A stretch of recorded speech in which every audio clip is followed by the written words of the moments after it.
وليت بني الإسلام قرت صفاتهم فما زعزعتها للغرور الزعازع.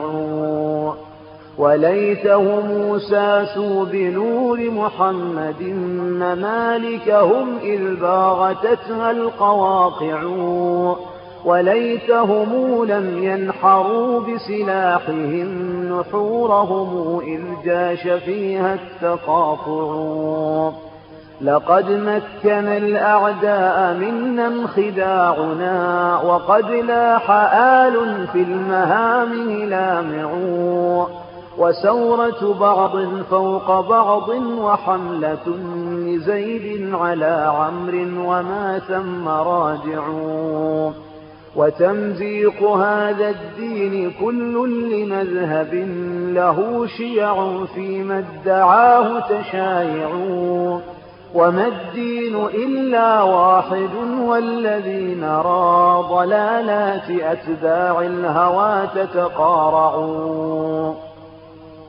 وما ترك المختار ألف ديانة ولا جاء في القرآن هذا التنازع.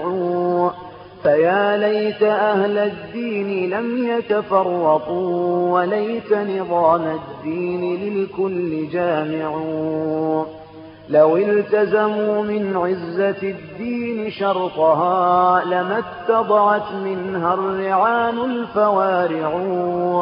وما ذبح الإسلام إلا سيوفنا وقد جعلت في نفسها تتقارع.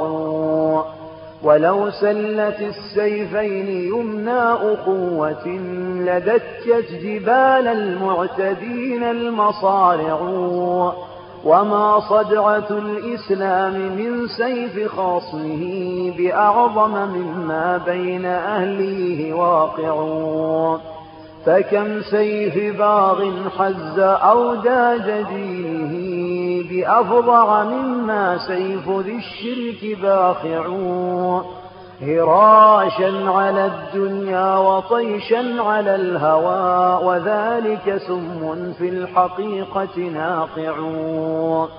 وما حرش الأضغان في قلب مسلم على مسلم إلا من النعي وازع. ولو نصح القلبان لم يتباغضا ولا ضام متبوع ولا ضيم تابع. وما